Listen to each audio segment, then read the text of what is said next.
5:30 in the morning, May 27, 2015, the Bauer Olac Hotel in Zurich, Switzerland. This was the residence where FIFA's top executives stayed while in the city. Rooms start at $1,000 a night. But that morning, Swiss police and the FBI moved through the corridors, knocking on doors and showing badges.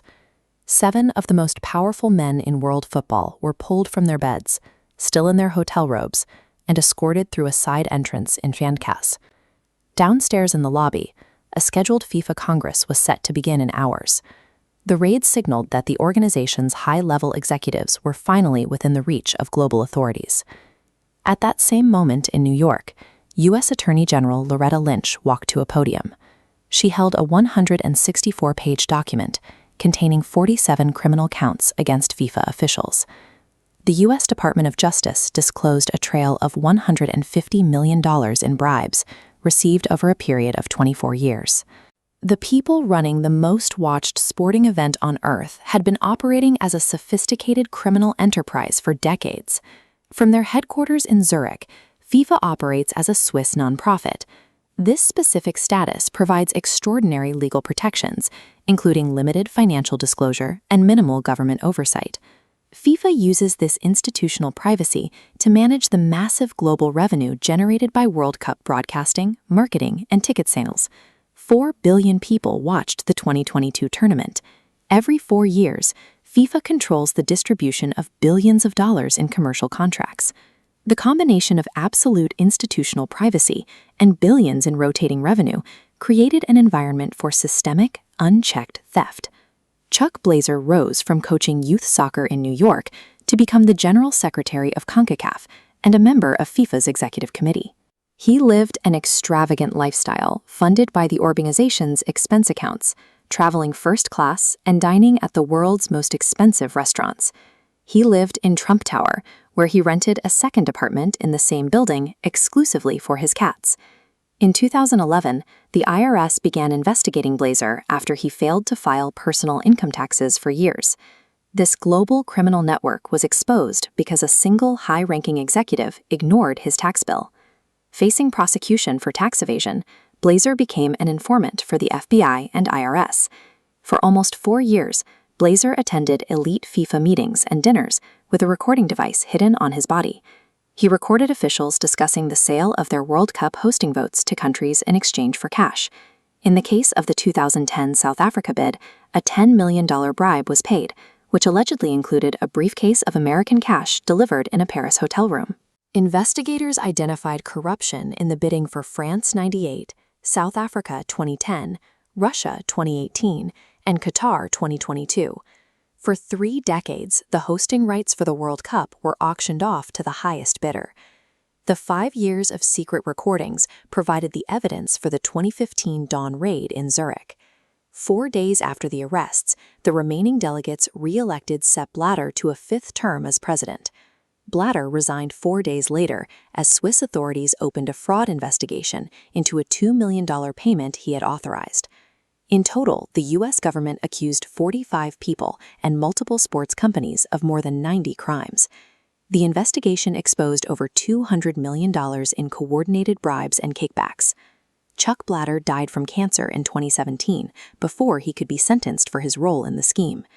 The Department of Justice concluded that corruption had been normalized across 2 generations of leadership at FIFA.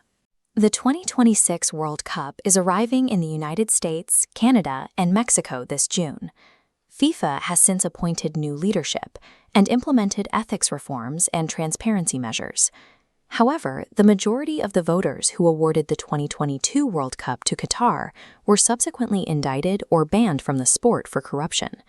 Qatar won by a corrupt majority, and no World Cup has ever been replayed or relocated because the vote was bought. As billions tune in this summer, they must decide if the institutions overseeing the game have genuinely changed or merely adapted. Every 4 years, billions of people around the globe simultaneously halt their daily lives to watch a single event. For the fans in the stands, the tournament represents the height of national passion. For the organizers, it is a meticulously designed corporate product. FIFA manages this product from rooms like this. They do not manufacture the equipment or own the stadiums. Despite its status as a registered nonprofit organization, FIFA generates billions of dollars in revenue every cycle without a physical inventory. Success depends on packaging the sheer scale of global focus and selling it as a premium commodity. The entire structure of the tournament is built to facilitate this exchange. The television lens is the primary tool for extracting value from that attention. Networks commit billions to broadcasting rights because the World Cup offers a rare guarantee in a fragmented media landscape, a captive, multi-billion-person audience that cannot look away. With entire nations tuning in simultaneously and millions more gathered in public squares, the audience density provides a scale that no other event can match. This chart illustrates the financial weight of that focus. Television rights represent the largest portion of FIFA's income, far exceeding ticket sales and local merchandising combined. To recover these massive upfront fees, networks divide the broadcast into high-priced advertising slots. Networks act as the facilitators. The true financial engine sits directly on the sidelines, waiting to occupy the viewer's memory. Pitch-side digital boards are positioned so that every photograph of the action also captures a corporate logo. Every square inch of the camera's frame is optimized to ensure that global brands remain in the viewer's sightline for 90 minutes. Corporations pay premiums to ensure their logos are visible during moments of peak euphoria, linking their brand to a nation's most significant emotional memories. This influx of corporate cash into a closed, unregulated ecosystem created internal pressures that eventually became impossible to hide. The organization's internal operations moved into the spotlight in 2015, when sports news was replaced by reports of a coordinated police raid in Zurich. Investigations revealed that a small group of top executives had accepted bribes and committed wire fraud to influence the selection of tournament host nations. These findings led to federal indictments from the United States Department of Justice, effectively dismantling a decade-long network of corruption. While standard corporate entities often fold under federal indictments, FIFA's financial reports from the following cycle showed record-breaking revenue growth. The organization appeared disconnected from the typical consequences of reputational damage. The World Cup serves as a primary tool for sports washing, allowing host nations to use the tournament's global visibility to project a specific international image. A successful bid triggers billions in state-backed infrastructure. Stadium construction and urban planning become direct tools for projecting national influence. As long as the global audience remains engaged, the primary advertisers have no choice but to participate. This creates a feedback loop where consumer demand shields the organization from the market-driven boycotts that would typically follow a global scandal. Because FIFA holds a monopoly on this specific level of collective human focus, it remains insulated from the competitive pressures of the standard marketplace. The players on the pitch are pursuing a genuine athletic dream, but the spectacle surrounding them is a highly calibrated business operation.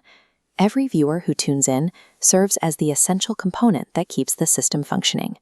While a nation celebrates with the trophy, the ultimate benefits of the tournament belong to the private entity that owns the rights to the event.